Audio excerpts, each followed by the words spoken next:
The roots of Bharat में आपका स्वागत है। मैं नीरज कुमार। हम लोग बात कर रहे हैं डिजिटल अरेस्ट की। अलार्मिंग सिचुएशन है। नए तरीके का एक्सटॉर्शन सिस्टम है जिसमें कि बड़े बुजुर्गों को इसका शिकार बनाया जा रहा है। चेन्नई में एक घटना घटी जिसमें कि 2 लोग अरेस्ट किए गए। वो 44 लाख रुपए उन्होंने किसी व्यक्ति को डिजिटली अरेस्ट करके उगाही किए। दूसरी घटना एक है गांधीनगर की, गुजरात की, जहां पे करीबन 11 करोड़ रुपए उन्होंने डिजिटली अरेस्ट करके उन्होंने किसी से वसूल लिए। उसमें 3 लोग गिरफ्तार हुए।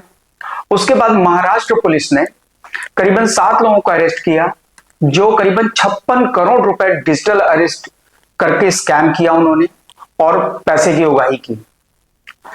अलार्मिंग सिचुएशन इसलिए है कि आजकल बुजुर्ग लोगों की जो मेंटल कंडीशन है, बहुत ज्यादा एज के हैं, वो लोगों को कोई भी बात अगर थोड़ी सी भी डराई जाए तो वो डर जाते हैं। ऐसे में इस तरह के क्राइम करना उनके लिए आसान हो जाता है।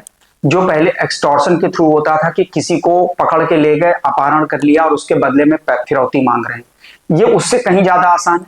दूसरी बात, ऐसे लोगों को ट्रेस करना भी थोड़ा मुश्किल होता है।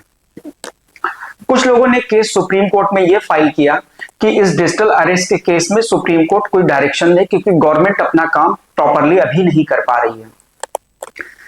जस्टिस सूर्यकांत और जस्टिस जयमाला बागची के जो बेंच है, इसमें इन्होंने कुछ ऑब्जर्वेशन लिए। ऑब्जर्वेशन लेने से पहले तुषार मेहता जो एडिशनल सॉलिसिटर हैं गवर्नमेंट के, उन्होंने 2 बातें बताई। नंबर 1 की मिनिस्ट्री ऑफ होम की एक स्पेशल यूनिट इस तरह के केसेस को डील कर रही है। वो अपनी एक रिपोर्ट बना रही है जो बहुत ही जल्दी सबमिट करेगी।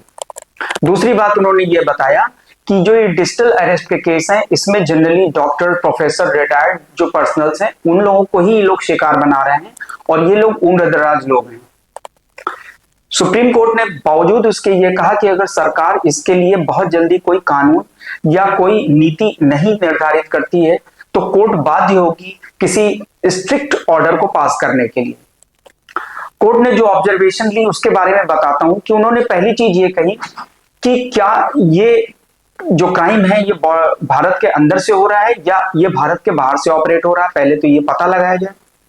दूसरा जो उन्होंने ये कहा कि क्या सरकार इसमें डोमेन एक्सपर्ट जो साइबर क्राइम को डील कर सकते हैं उनकी हेल्प ले रही है। दूसरी बात ये एक जो ऑब्जर्वेशन जो बहुत इंपॉर्टेंट है कि जो यूनिफॉर्म इन्वेस्टिगेशन का तरीका है साइबर क्राइम को डील करने के लिए, वो स्टेट वाइज अलग अलग तरीके से डील कर रहे हैं। तो क्या इसके लिए कोई यूनिफॉर्मिटी के लिए कोई काम किया जा रहा है? तो ये जो मेन जो चिंता जताई उन्होंने कि 3000 करोड़ रुपए का डिजिटल अरेस्ट जो स्कैम है, सुप्रीम कोर्ट इस बात को लेके चिंतित भी है कि ये भविष्य में बढ़ने वाला है। ऐसे में हम लोगों को डिजिटल अरेस्ट के बारे में जानना भी होगा, ये किस तरह से किया जाता है, क्योंकि अभी तक लोगों ने इसको बहुत हल्के में लिया है और हमें यह भी पता करना है कि हम इसके लिए प्रोटेक्शन के तौर पे या प्रिकॉशन के तौर पे हम क्या क्या प्रिकॉशनरी मेजर ले सकते हैं। डिजिटल अरेस्ट है क्या? डिजिटल अरेस्ट ना तो कोई लीगल टर्म है और ना ही कोई ऑफिशियल टर्म है। इसका मतलब ये जो तरीका डिजिटल अरेस्ट का अपनाया जा रहा है, ये सबको समझ लेना चाहिए कि ये एक इलीगल एक्टिविटी है। डिजिटल अरेस्ट में जो शिकार बनाते हैं वो लोग सबसे पहले आपको वीडियो कॉल करते हैं, फिर वो ये बताते हैं कि वो किसी इन्फोर्समेंट एजेंसी में काम करते हैं, जैसे कि सीबीआई हो, पुलिस हो, इन्फोर्समेंट डायरेक्टरेट हो या साइबर क्राइम से रिलेटेड डिपार्टमेंट हो। ये डिजिटली अरेस्ट करने वाले व्यक्ति को जो विक्टिम है, विक्टिम को ये कहते हैं कि आपका जैसे बैंक अकाउंट है, आपका पैन है या आपका जो आधार कार्ड है, ये किसी इलीगल एक्टिविटी में इन्वॉल्व मिला है, या आपका कोई पार्सल जो पकड़ा गया है उसमें कोई ड्रग्स है या कोई इलीगल एक्टिविटी के थ्रू मंगाया गया कोई सामान है, स्मगलिंग किया हुआ। इससे व्यक्ति डर जाता है। फिर ये आपसे डिमांड करते हैं कि अपना पैन कार्ड, आधार कार्ड की फोटोकॉपी भेजिए, या आपको कोई ओटीपी भेजेंगे, उससे कहेंगे ये ओटीपी बताइए। कई बार ये आपसे पासवर्ड भी जानने की कोशिश करते हैं। ऐसे में आपको ये समझना होगा कि कोई भी सरकारी विभाग किसी को इंटरोगेशन ऑनलाइन नहीं करता है और ना ही ऑनलाइन सेटल करने के लिए कहता है। इसलिए जो ये डिजिटली अरेस्ट करते हैं वीडियो कॉल करके, तो आप इन बातों का पहले ध्यान रखिए कि इस तरह से किया जाता है। अब बात आती है कि हम सिक्योरिटी मेजर या हम प्रिकॉशन क्या ले सकते हैं। तो पहला प्रिकॉशन ये लें कि जब कोई डिजिटली अरेस्ट शब्द पहले प्रयोग करे तो पहले तो कॉल को डिस्कनेक्ट कर दें। सपोज करते हैं कि वो डिजिटल अरेस्ट की बात शुरुआत में नहीं करता है और आपको थोड़ा डाउट होता है, तो पहले आप उसकी रैंक पूछें, उसका डिपार्टमेंट पूछें, वो किस स्टेशन पे पोस्टेड है पूछें। इससे क्या होगा कि अगर वो गलत होगा तो वो थोड़ा घबराएगा, हो सकता है वही कॉल डिस्कनेक्ट कर दे।